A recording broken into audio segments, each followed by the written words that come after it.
Right, guys. Okay. So let's begin from where we left off. Okay, guys. Okay. All right. So we have looked at different ways in which common equity could be raised. So this is the last one where we go where we raise this common equity from public. So when a firm goes public, it what it does is that it offers part ownership of firm's assets in exchange for cash, right? So the company issues its shares in the primary market in exchange for cash. And when a company does that, when a company issues shares to the public, two things change. One is the ownership structure, and the other thing that changes is the capital structure. So what is ownership structure? Who owns the company, right? If the company goes public, it sells its shares, then anybody who's buying the shares becomes part owner of the company, right? And their ownership stake in the firm is proportional to the number of shares that they hold out of the total number of shares outstanding, right? So ownership structure changes. If you are an entrepreneur and you have invested a lot of time in developing and establishing your business, but now let's say your growth needs are so huge, you need huge investment, so you may decide to go public, right? So one of the disadvantages to you might be that your ownership stake gets diluted. Previously, you own 100% of the firm. By going public, you're sharing your ownership with other people or other investors in your business, right? And that's a big thing, right? Because now who will manage the firm will be determined by investors, right? If you own less than 50% of the shares, then you're kind of other investors can potentially choose someone else to run the firm. Okay, and the other thing that changes is capital structure, which we briefly talked about as well. So it's the proportion of debt and equity in your capital structure. If the firm already has some existing debt, and if the firm raises more funds to equity, yeah, then your equity goes up and your debt to equity ratio goes down. Okay, good. Right. So stock markets facilitate this transaction between the two parties. And like other financial markets, it links up surplus units with those of deficit units. And an active secondary market allows investors to sell their stock that they previously purchased, so they can sell their stake in the firm to other investors. Okay, so secondary market is this, not only secondary market, but the quality of secondary market is important. Right. Okay, so we already discussed this. So I'm going to go through these slides relatively quickly because we covered most of the things already in the introduction, where we went into details of some of these concepts. So we know that if you buy common equity, it gives you ownership right, and with this ownership right, you get a voting right, so you can decide on who is going to lead the firm, who will be managers, who will be sitting on the board of directors. And in publicly traded firms, most shareholders are not the managers, right? Because ownership is so widespread. And it's very unlikely that one person holds 50% or more of the firm's stock. So common stock ownership entitled shareholders to a number of rights. We talked about their right to dividends, right? We know that common stockholders are permitted to vote on certain key matters, and many investors can choose to assign their voting right to firm management. So this is done. The process we call it, proxy voting. So instead of casting their vote by themselves, because they are outsiders, right? So if they trust firm management, they can allow management to vote on their behalf on these important matters. So basically assigning their voting right to firm management. Is this a good thing or a bad thing? Assigning their vote to management. So there are advantages as well as disadvantages.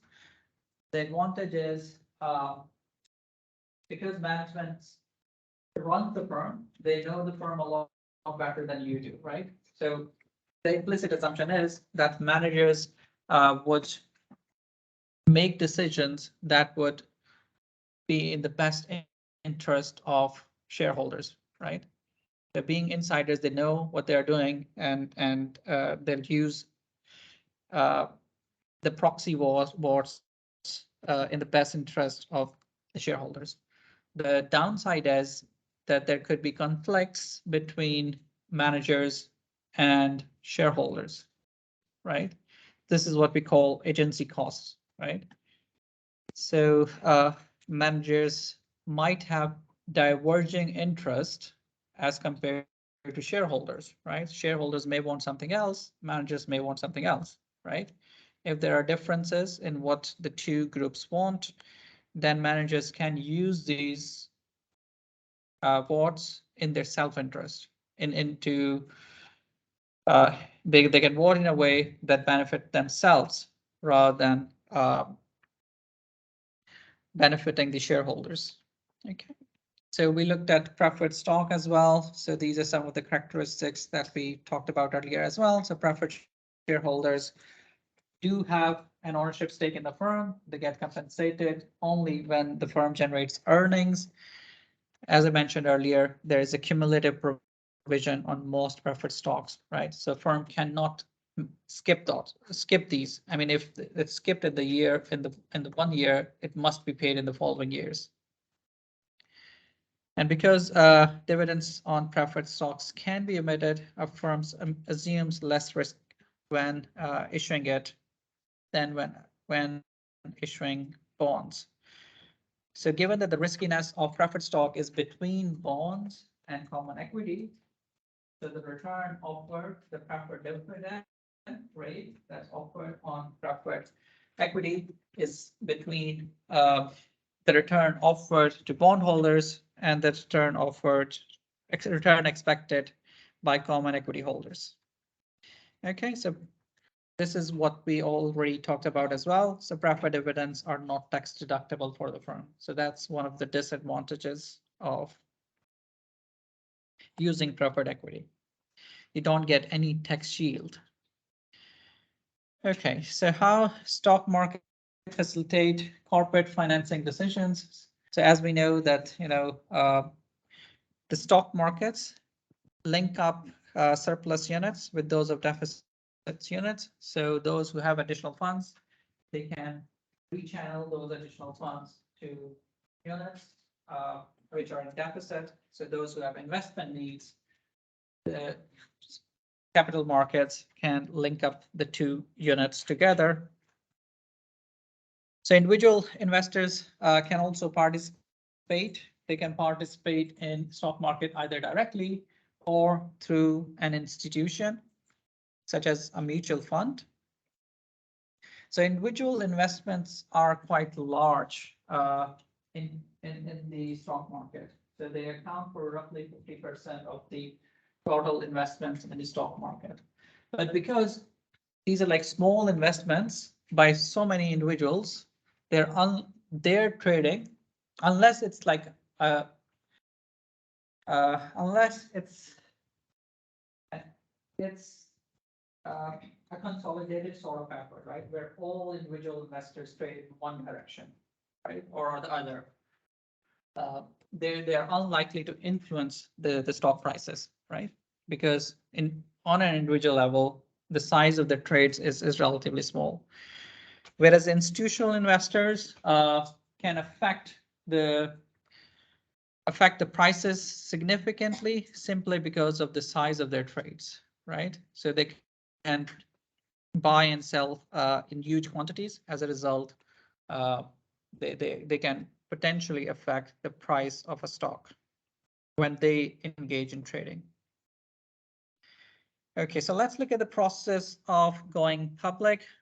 So initial public offering is the first time offering of shares by a company to the public. So with the IPO, the company goes public and becomes listed on the stock exchange. So the company first decides on which stock exchange it wants to list. One of the costs of listing, one of the costs of going public is that the firm must meet certain listing requirements, right? Not any firm can go and trade on the stock market. There are certain criteria that the firm must meet before it becomes eligible for trading on the stock exchange. So these IPOs are cash offers. The firm offers proportionate stake in firm's assets in return for cash. Later on, these firms can issue additional shares in this additional shares to public. These are called secondary equity offerings, or SEOs. And these are shares. These are additional shares. These are new shares, right, of a company that's already trading. So what are the benefits of going public? So as I mentioned, that there are costs, there are certain requirements that the firm needs to meet in order to be eligible to list on the stock exchange. So there must be some sort of benefits for doing that, right? So here I've listed some of these benefits. So these are based on life cycle theories. So when the company goes for IPO, it helps in its expansion. If the firm has financing needs, it can raise that additional capital from the public. So being public also helps the firm identify potential merger and acquisition targets. So IPOs help entrepreneurs regain some of the control that they might have lost at the venture capitalist stage if they have initially financed the firm through venture capitalist or through angel investors. These fund providers get a proportionate stake in the firm, right? And they get involved in firm management as well. So if the person who came up with the original idea or who had set up the firm, if the person wants to regain control, the company can go public, and firm can use the cash flows generated to buy back the stake of these venture capitalists, so reducing their ownership stake in the firm. Right, IPOs also give the firm access to other sources of capital. So once you have a broad base of individuals who are interested in your company, right? So once the company goes public, there are other bodies that monitor it, right? So there's a lot more information available to general public about the company. So it opens the doors for the company to access other sources of financing, right? It improves its bargaining power with other financiers. So, for example, if it goes to a bank for additional funding, they might be able to get additional funding at a lower rate. So in terms of valuation theories, IPOs establish a market price for the firm's shares for all future sellouts. So once the company is listed on the stock exchange, there is a price determined by the market, and that sets as a benchmark. So if the firm wants to issue further or additional shares, they know what at what price the market is valuing its company. So initial owners can also sell their shares, so it can be used as an exit strategy. So initial investors can take their money out by selling their shares in the secondary market. IPOs make the company's shares more liquid, right? Because if there is an active secondary market, it improves it means that there is high liquidity, and after listing, shares can be sold to a wider pool of investors, which improves the liquidity for the firm's shares. Public companies are monitored by different government and non-government bodies. So management can establish best practices as a result of this monitoring by these external bodies. So there is an indirect benefit of going public, because once you know that you're being monitored, you have to set up best practices. You have to improve, right? If you are a manager as well as owner of the firm, you can do things as you like, right? You might be doing some things good, some things bad, but if once you're public, there are other agencies monitoring how you are doing as a manager, so your management will improve. Some of the disadvantages of going public, the right at the top is the control issue. If you are an entrepreneur and you want to keep control of the firm, it becomes much more difficult once you offer your shares to the public. Okay, so it dilutes the ownership of existing shareholders or existing owners. There are much more stringent reporting requirements for public listed companies, and they must publish financial statement at least once a year. Okay, most firms do it more frequently. They do it quarterly. A lot of firms do it quarterly, but the legal requirement is that they must publish a financial statement at least annually. Another benefit is once the company is publicly listed on a stock exchange, right? So public companies, these public companies are subject to monitoring by different official agencies. So for example, if you go for listing on London Stock Exchange, you have to meet the criteria of London Stock Exchange itself. In addition, you have to meet criteria for Financial Authority, which deals with new security issues in the UK, all new securities issues in the United Kingdom. Okay, so you have you're being scrutinized by these external bodies. There are costs associated with it. IPO creates a substantial amount of fees that the company may end up paying. These include legal fees, accounting fees, and any investment banking fees. These fees are broadly split into direct and indirect costs. And we'll look at an example in a few minutes. So the last one is, which I think is really, really important, is this conflict between management and shareholders. So as I mentioned, this is what we call in literature as agency costs, right? So you are managers, you're providing the funds, it's your money, right? But who is using that money is the manager, right? Manager may have little or no stake in firm's assets. They may have very small amount of ownership or no ownership stake in the firm, right? So it's basically your money and someone else is making decisions with your money, right? And the interest of the two could be different. So so that's agency cost, right? But even if we say the managers are acting in the interest of shareholders, you should be able to communicate that to shareholders as well, right? So you have to invest in your investor relationships as well. So a survey was done to identify reasons why firms go to public.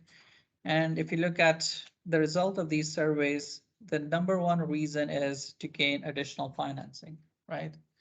So when a firm has need for additional financing, for example, for expansion or growth, that's the primary reason firms go to public to raise this additional financing. And very closely related is the second benefit, which is that it improves the liquidity of the firm's shares, right?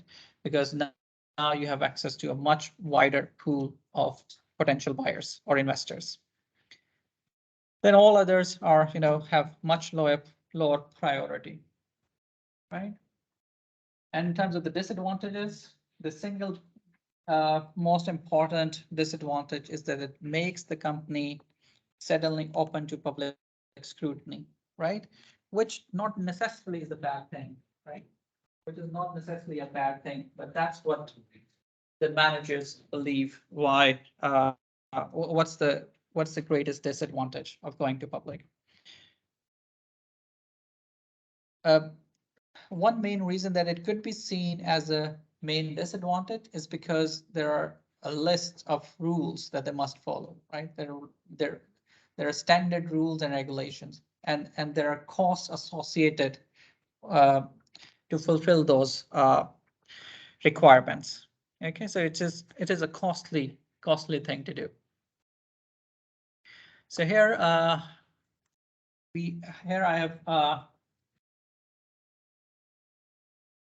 I have this slide that shows the IPO process in the United Kingdom. So there are three main stages: the preparation stage, and then preliminary valuation stage, and finally, it's at the end, the analyst presentation stage. And I've listed all of the actions that needed to be taken in each of these stages.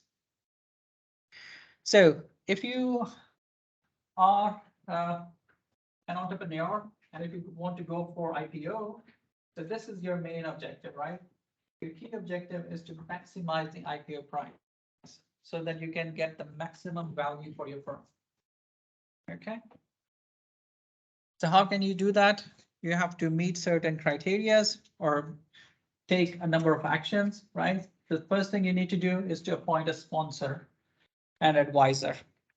So the sponsor or advisor, another name for this is underwriters, right? So you need to arrange a sponsor and advisor. You start with your initial meetings. You have to prepare a prospectus and do any legal filings associated with it. So you have to submit that prospectus with the formal bodies. Okay, so what is a prospectus? Prospectus basically tells about the company. It's an introduction to the company, what the business does, what are its main objectives. Besides telling about the business, it gives you some information into the valuation as well. Then a due diligence process takes place, and this due diligence involves both the legal aspect as well as the financial aspect, and then legal agreements with the sponsor. Okay, so in terms of preliminary valuation, you set the initial valuation range. You can't actually get a price directly. Sponsors or underwriters or the investment banks give you a valuation range, right? And the price could be anything, any price or any amount within that range. Then you assess shareholders' view on the price, size, and the structure of your IPO, right? So you have determined a price range. You share it with shareholders, potential shareholders, and assess their views on it. You have to come up with a marketing strategy so that you can sell these shares in the market. Okay, and at the end, you have there are presentations to the analysts. So prospectus.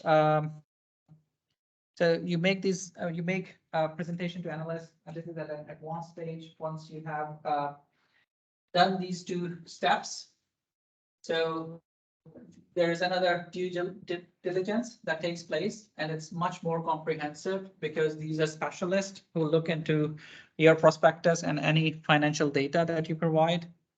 So analyst briefings takes place at this stage. You have to list your, you have to, provide this information to the regulator, which in the UK is called Financial Conduct Authority.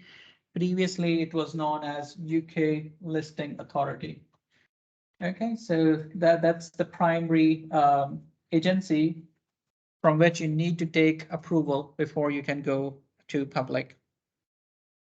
Okay, so at this stage, you have to make sure that you get high quality shareholder base, people who are enough number of people who are interested in your company and they're willing to buy or invest in your company. Okay, so here at the end, I have this resource. It's a document of London Stock Exchange, and it gives you, it's a big document. So I would recommend that you at least skim through it. So it gives you, it takes you through step-by-step process and then lists all of the requirements that you need to meet to list on the stock exchange. Okay. And then we have a public phase, right? So here you provide information to potential investors. So the very first column here is investor education. So you announce your intention to issue shares. You publish the background research that you have done or carried out. You target key investors, monitor the market, in terms of their feedback. What do they think about the issue and pricing? And based on this, you can, refine your offering both in terms of size as well as the price.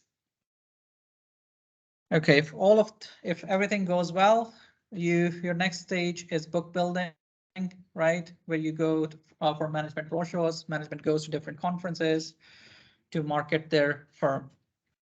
You also engage in one-to-one meeting with potentially bigger investors and get a sense of how much is the demand for your stock or your company. And once the stage is over, then you have to list it, right? So there's admission, then stabilization. Stabilization is a phase immediately after the stock gets listed. Immediately after, the stock's trading on the stock exchange. So in this stabilization phase, you want to make sure that the price doesn't drop substantially, right? There is still sufficient demand for the stock. So flipping is a practice by some investors that buy these stocks in the IPO. And there is a lot of research that shows that after the IPO, stock price tends to go up, right, in the short run. And then once the price goes up, then they sell their shares immediately, right? That's what we call, the term we use for this is flipping. To avoid this, there could be lockup periods, right? So there are if there are certain big investors or the managers, you can bound them that they cannot trade in their shares for a specified period, right? So that's what we call the lockup period. Okay, you do additional research after the IPO, and once the stocks are trading, you have to invest in investor relationships, and you have to continue to meet the listing requirements. If you fail to meet these listing requirements at any stage, then you're delisted from the stock exchange. Okay. So that's kind of a summary of what we have covered so far. So companies, the first thing that they need to do is to appoint a sponsor, right? Which, as I mentioned, is also known as an underwriter. It could be one investment bank, or it could be a consortium of different investment banks. Okay. Right. So the sponsor, as I said, it could be a consortium of different investment banks. The sponsor needs to plays the following role: educate the company on rules and requirements of listing, and then make sure that the company meets these rules and regulations, ensures that listing is not going to harm the company, right? So it does the due diligence here, submits an eligibility letter to the regulatory authority, okay, and assess the company throughout the process and with aftermarket stabilization as well. One of the key roles of a sponsor or an underwriter is that it guarantees that the amount that the company is aiming to raise, that amount is raised. Okay. So issuer sells the shares of the private offer to a sponsor, and then sponsor resells these shares to investors, right? So that's the process. Because of this guarantee, right? This underwriter makes sure that issuer gets the correct amount of funds that they need, right? And then it resells these shares to other investors. Okay. Right. So if you are an underwriter, right? If you are an underwriter, okay. So if you are unable to sell the stock to investors, what would you have to do? You have to buy the shares yourself. So you have to put in your own funds. Good. Okay, so let's look at some of the fees that may be related with the IPO. Okay, so they're vetting fees. These are non-refundable. These are paid to the government agencies for reviewing the application. On average, it takes around £110,000 for larger IPOs, right? So that's a lot of money simply for, reviewing the application and making sure that everything, all the boxes are checked, right? There are advisor fees, which are paid to accountants, lawyers, and public relationship advisors. Marketing and there are marketing expenses associated with, when you want to sell the shares of a company, you have to market the prospectus. There are sponsorship fees that you have to pay, right? These are paid to investment bankers or underwriters for their sponsorship services. Right, so there's a gross spread that the underwriter charges, right? Or we call it sponsorship fees. And that's expressed as a percentage of issue price for each share that's sold. Okay, so gross spread is the public offer price minus the private offer price. The highest gross spread varies from country to country. In the UK, it's around 2.2%. Okay, so the question for you is: it is possible that the company undervalues its share? Is it possible that the company undervalues its shares?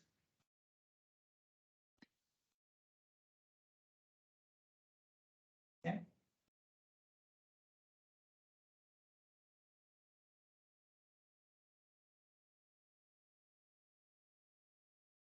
I think so. Yeah.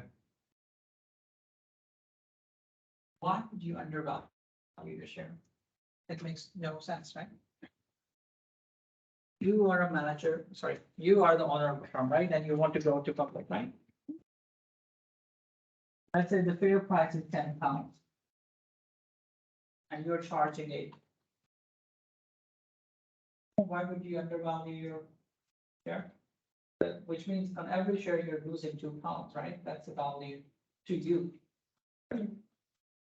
So why would there be underpricing?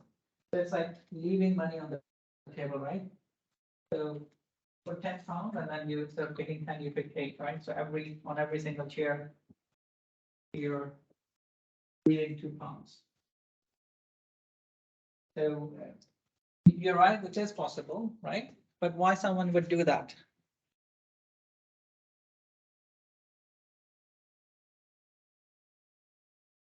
Maybe, Right. maybe they want to sell more shares and get that liquidity. Okay, to create demand. That's one of the reasons, right? That's one of the reasons. Anything else?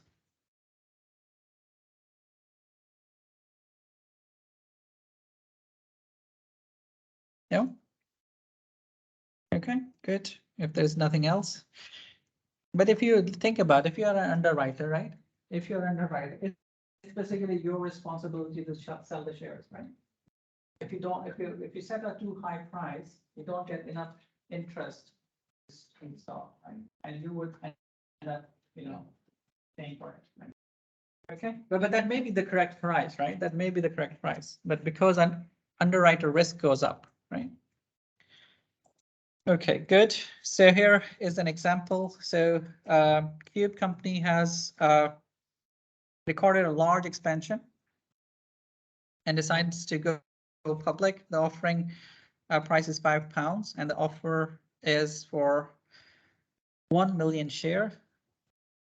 Okay, the underwriter requires a gross spread ratio of 6%. The administration fees are £20,000. The listing fees are £100,000, and the advisor fees are £225,000. On the first day of trading, the share price closes at £5.20. What would be the underwriter fee? Okay, what is the underwriter fee? It's the percentage of offer price. Yeah. Okay. Can you calculate it?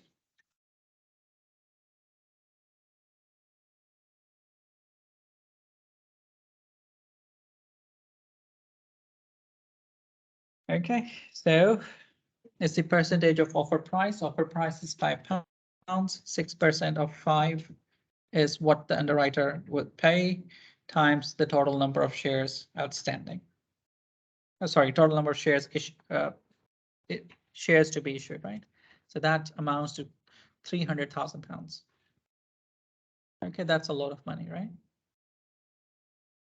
Good. All right. So here are some discussion questions. I think I partly explained some of it already, but this is something that I want you to think about. So when you go home, so think about these questions. So underpricing of IPOs is well documented in literature. So list and explain possible reasons or theories of IPO underpricing. Okay, so you have to think about the reasons why IPOs are underpriced. Okay, and can IPOs be overpriced? Okay, and how overpriced IPOs can be explained, right? So if IPOs are overpriced, how can we explain them? Potential reasons or possible theories that can explain overpriced IPOs. Don't say it. Due diligence. Yeah. Wasn't done properly. Okay, yeah, that's one possible reason. Okay, due diligence wasn't done properly, right? Okay, so you ended up with a price above the fair value of the firm. Good. So seasoned equity offerings, we already know what they are, right? Okay, so seasoned equity offerings. These are additional shares issued by a company whose shares are already trading on the stock exchange. So corporations sometimes direct their sales of stock towards their existing shareholders by giving them preemptive rights. So these are called rights issues, right? I already mentioned rights issues to you as well, right? So these additional shares come with certain rights. Another way to sell these additional shares is through shelf registration. Corporations can publicly place securities without the time lag of one caused by registration with the Financial Conduct Authority. So the way shelf registration work is when you are filing your document, when you're issuing your prospectus for the first time, you list all the different types of securities that you want to issue and the amounts that you want to raise with those number of shares, it could be debt, it could be equity, right? So you file that once, okay? And then you later on you can decide, when you want to raise. You can raise them in fractions as well, right? So you don't have to raise the whole amount in one go. Okay, so once you have done that at the first stage, then later on you can raise additional capital. The filing requirements for shelf is one. If you have done shelf registration, filing requirements are much lower.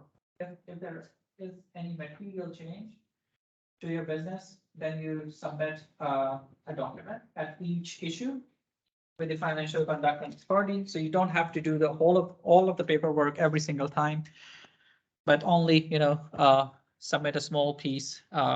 And that's also if there are material changes to the business. Okay, so trading systems.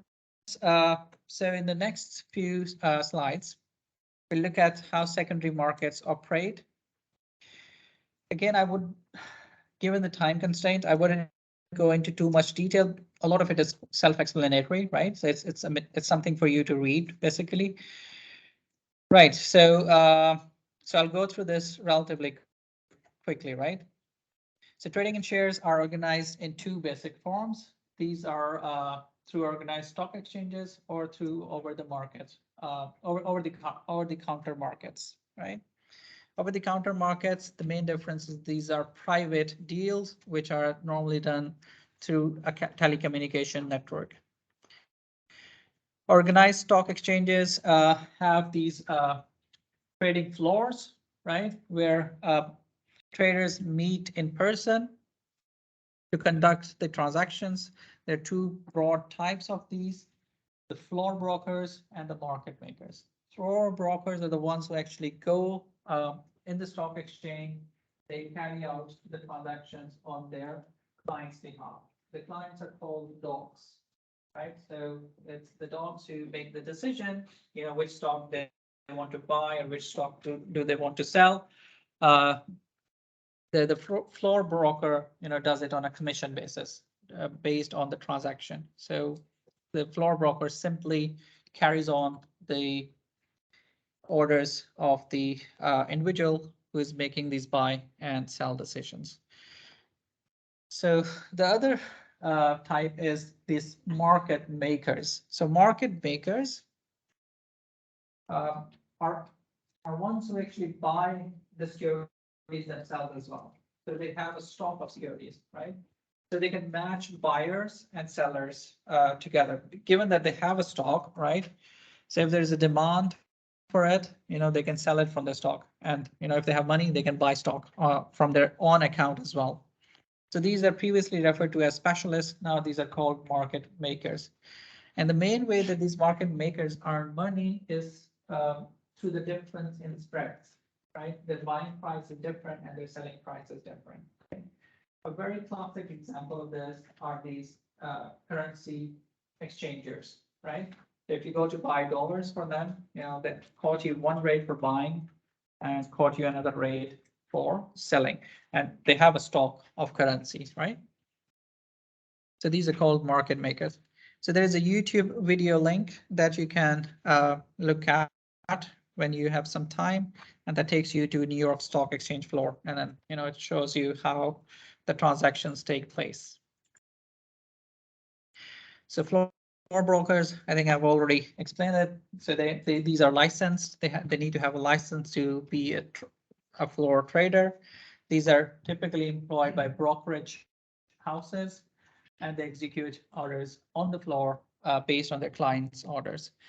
There are some independent brokers as well who are not employed by brokerage firms, and sometimes they carry they complete transactions on behalf of a brokerage firm, right? Again, based on a fee, and that fee is based on the size and the liquidity of the order. Market makers, they can serve as brokers as well. What is their incentive, right? Their incentive is that they gain from each transaction based on the spread that they charge, right?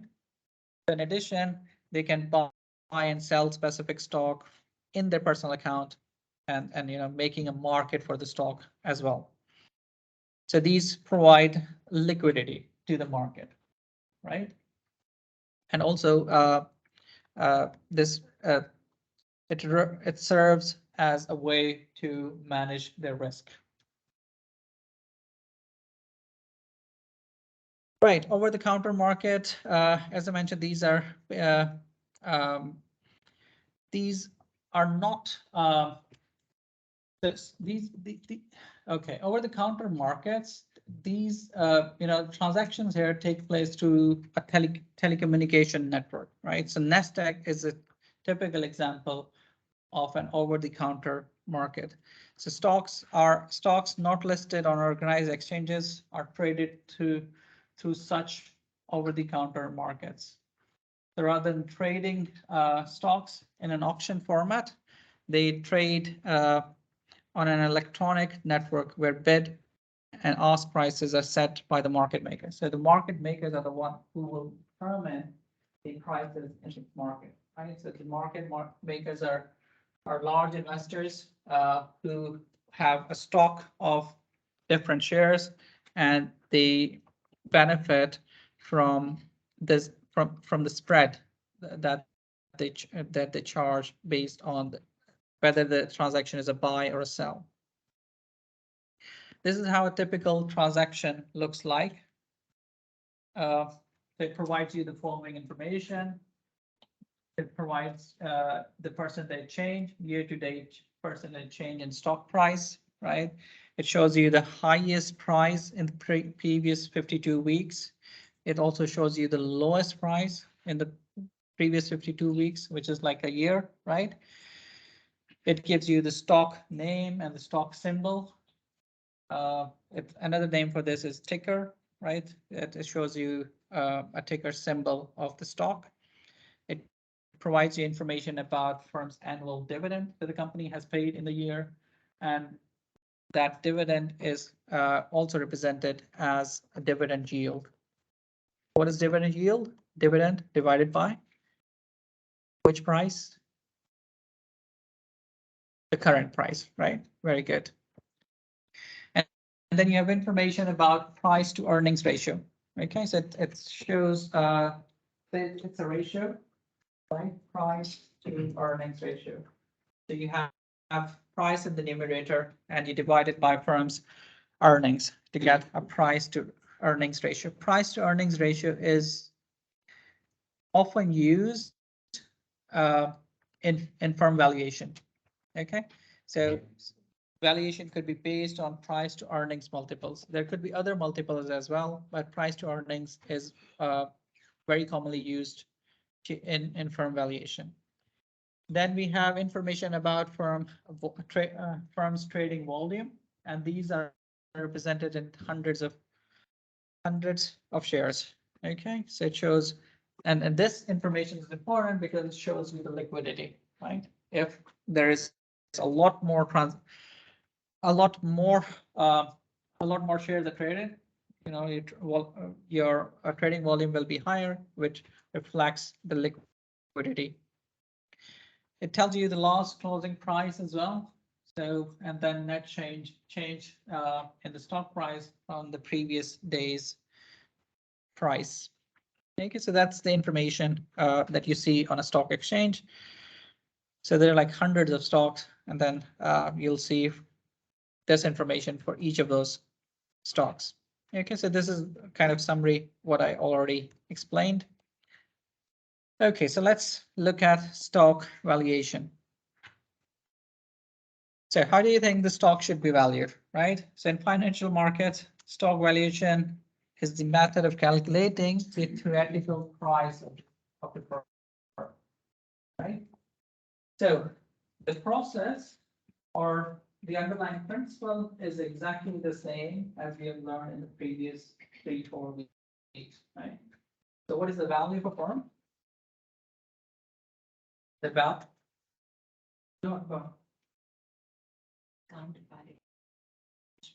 Right, exactly. The value of a firm is simply the present value of its future cash flows, right? Okay, the tricky bit here as compared, in the case of a stock, as compared to dividend, as compared to bonds, is that the cash flows are uncertain. When you have a bond, you know exactly what the cash flow will be in the future, right? But in the case of a stock, right, the cash flows are uncertain. Okay, so valuing common stock in theory is simply the present value of the future cash flows, right? And the cash flows that you should actually be looking at are the free cash flows. Okay. So how do you trade in stocks? Stocks that are judged undervalued, right? With respect to their theoretical value, you should buy those. And those that appear overvalued, you should short sell them. Okay. It's like the trading strategy is very simple, right? The problem is, how do you determine whether the stock is undervalued or overvalued, right? That's the tricky bit. Okay, so here let's do a simple stock valuation. So here we have a simplest model. So dividends that you get are essentially cash flows, right? Okay, but remember these are part of the cash flow. Okay. So here we can determine the price by discounting the future dividend. The dividend that you'll receive in year one, because that's a future cash flow, so you need to discount it back at your required rate of return, which is your cost of equity.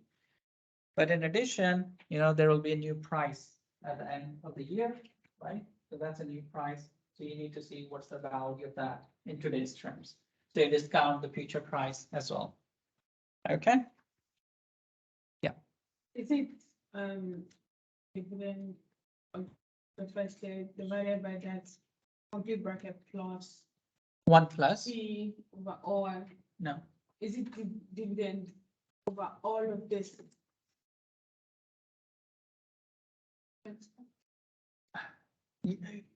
Yes. Okay. So she's asking, here we have a dividend and I'm dividing it for 1 plus K, right? Okay, and then we have a price and I'm dividing it by 1 plus K. So another way I could write it is T dividend 1 at time 1 plus the price at time 1 divided by 1 plus K, right? Because the denominator is the same, right? Okay, I could write it that way as well. It's the same thing, but because I wanted to show that you need to discount dividends and you need to discount the terminal price. Okay, so I've written it separately. Okay, so what I want you to do is to quickly calculate the price of a stock with an expected dividend and price next year of 16 pence, 16 cents, and $60 respectively. Use a 12% discount rate.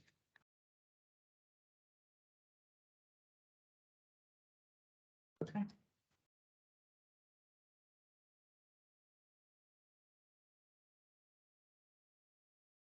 Now, how much would you pay for this stock if it pays a dividend of 16 cents and the price in 1 year's time is $60? How much would you pay for it today?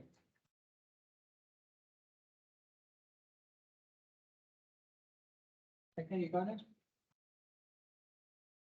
53.71, right? So for this stock, you should pay 53.71, right? Okay, good, very good. So if the stock is trading at $55, will you buy it?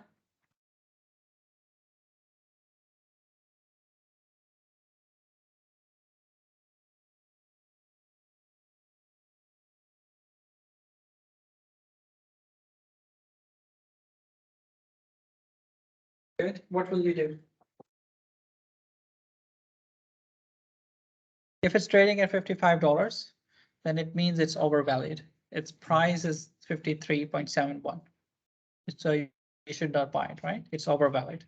If it's trading at 52, then you should buy it. Okay. Good. Okay, so let's see how do we end up with this value.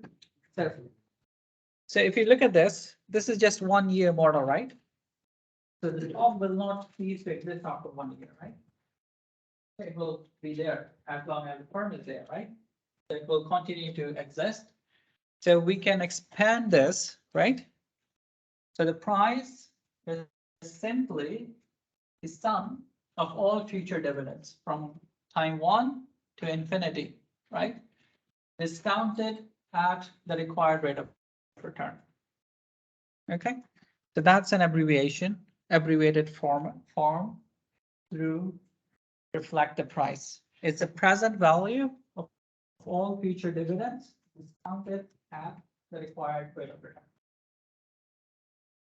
Is this right? Is this correct? Yeah. Okay. Good. Okay, so I can expand this, right? I can expand this, right? So instead of like, it's this form that I've summarized here, right? With this, some symbol. So what do we have? Dividend in year 1, dividend in year 2, and so on, right? Dividend in the, PN period. This is dividend in the final DN, and this is DN -1. So there's a lot of years in between as well, right? And all of these are discounted at your required rate of return, right? Okay. Good. Right. Okay, so we know what is the okay, so what can we observe? The only thing we can observe is the price today, right? What is the price of the share today? That's what we can observe, right?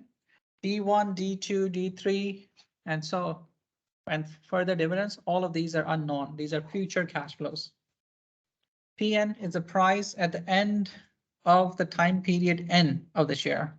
So remember, this N is again a number, right? The firm is supposed to last for infinity, right? Okay, and KE is your required rate of return or cost of equity. Okay, any questions here? Is this the same thing, right? The two are the same thing, right? Okay. Good.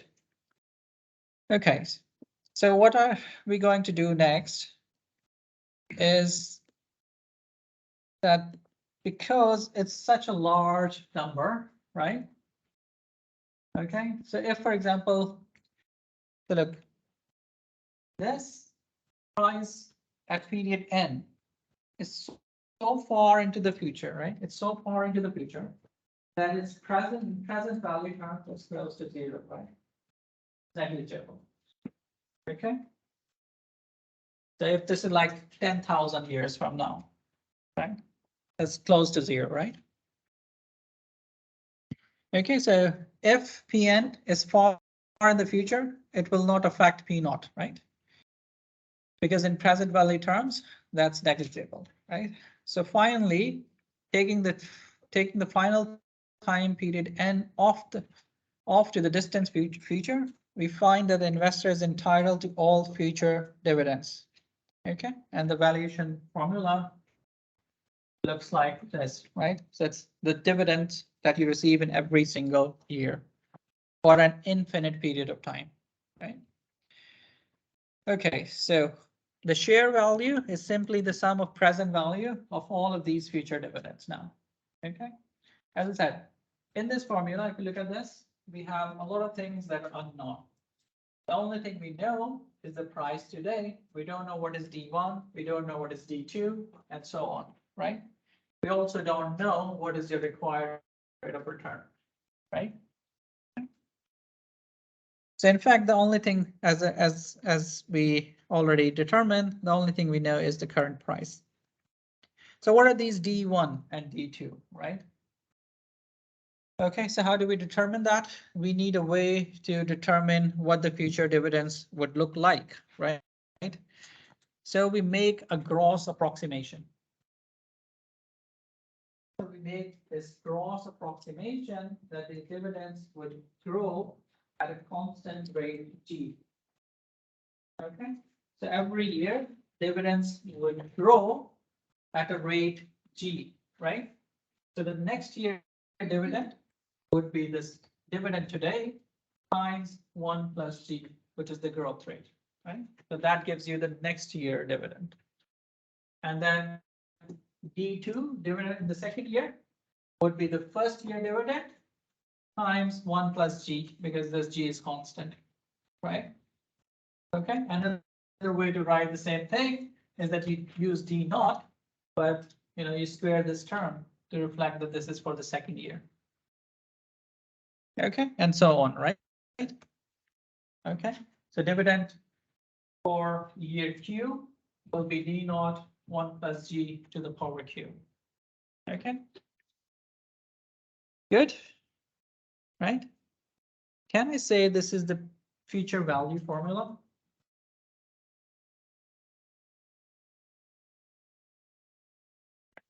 Okay, because we are calculating the future dividends, right? So it's essentially the same formula, right? Future value is equal to present value times 1 plus R. In this case, R is the growth rate, right? Good, very good. Okay. Good. Okay, so now we know what the future dividends would look like. So we can replace that term, right? Okay, so instead of D1, I'm writing D naught dividend today times 1 plus C and so on, right? Okay, so it's the same equation. The only thing I've done is replaced dividends by taking into account the growth rates, right? And if you look at this, right, this term is common, right? 1 plus G D naught is common in all the numerators. And the denominator 1 plus required rate is common, right? Okay, so if you take that as a common variable, you'll be left with 1 plus the following terms. Okay, and it goes on till infinity, right? So this is a sum of an infinite geometric progression. Okay, so this one is a sum of an infinite geometric progression, right? Okay, so what I'm going to do next is that I'm going to approximate 1 plus G to this term, 1 plus G divided by 1 plus K with alpha. Okay, so if I say 1 plus G over 1 plus K is equal to alpha, right? I'm just going to replace that. Okay, replace this term with alpha. Okay. So what do you get? So all of this term, alpha D naught, right? Alpha D naught, 1 plus alpha square and so on. Right? Okay. Good. So the result of this infinite geometric progression turns out to be like this. Okay, alpha D naught 1 over 1 minus alpha. Okay, so this is the outcome of this infinite geometric progression. Okay, so if you take this term, right? So this is the outcome, right? And then replace alpha. What is alpha? This term, right? Okay. If you put back alpha in this equation, right? So P naught, what did we say? Okay, so the result of this geometric progression is this term, right? Alpha D naught 1 over 1 minus alpha, right? So this is the present value, P naught. Okay, so we replace alpha back, right? So replace alpha back here and here, you end up with this formula. Okay, it's just rearranging terms. So once you replace alpha back, which is 1 plus G divided by 1 plus K, D naught, right?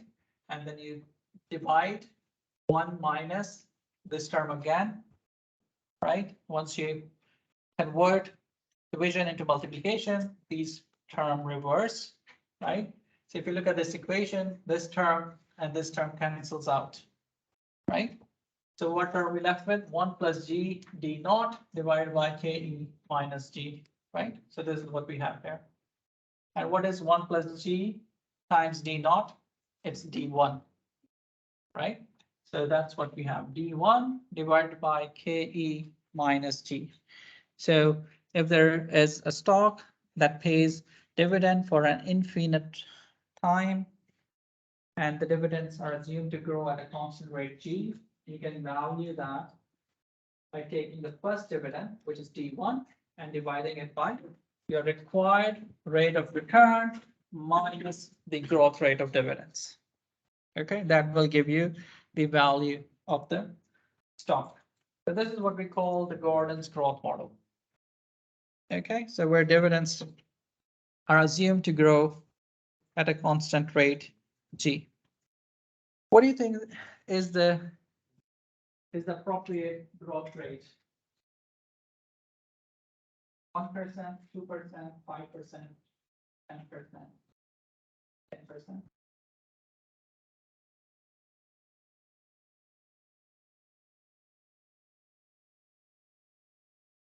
You said we shouldn't think about it determines. It depends upon the risk. That's what it's, That's what I said. yeah, again. Did I say that? Yeah, so we The should. growth rate depends upon the risk. No, it said we shouldn't think about return without Yes, considering. the return. I said return, not, I'm talking about growth rate. Right. Okay. Right. Okay. Okay, good. So, so the question is, what is, guys, no talking, right? Okay, if you need to talk, go out and do the talking and then come out. Right, so what is the growth rate? Appropriate growth rate, right? 5%. Anything above 0%, good, very good. Good answer. Okay. Anyone else? No? You don't know, right? Okay. So the growth rate should depend upon the life cycle of the firm. Because it is a life cycle theory. New firms, right, have higher growth opportunities, right? They typically grow at a higher rate. The growth rate for smaller firms are higher. But for mature firms, which have fewer growth opportunities, for them, growth rate is low. Okay. So it depends upon the life cycle of the firm. Right. So we know now we can value the firm using the Gordon's growth formula.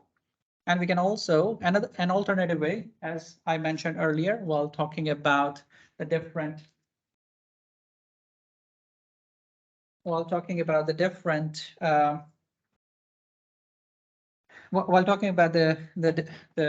stock exchange quotation, right, is price to earnings ratio. So you can use price to earnings multiple or ratio to value a firm as well. So so it's widely used measure in firm valuation, and it determines how much of the market is willing to pay for $1 or £1 of earnings. Okay, so if the price to earnings ratio is 20, for example, right? It means if the firm makes £1 in earnings, you are willing to pay £20 for it. Okay, so higher this multiple, the greater the growth rate, expected growth rate. Okay. So you're willing to pay more because you expect the firm's earnings to grow at a higher rate. Okay. Higher the PE ratio, the greater the expected growth rate. Okay. And vice versa is true as well. So price to earnings ratio. So you multiply this with earnings and you end up with price. Okay. So here we have an example. If the industry price to earning ratio of for a firm is 16, what is the current stock price for the firm with earnings of $1.13 per share? Okay, all you have to do is to multiply this earning with PE ratio, which is 16, and that gives you the price of 18.08. So you'll pay 18.08 for the stock. All right. Okay. Oh. Okay. Right. Okay. So I think that's pretty much it for today because we are already running out of time. So we'll start from here. next week, and then we'll move on to the next topic. All right? Yeah, it's almost time, right? Good. All right. I'll see you in the evening.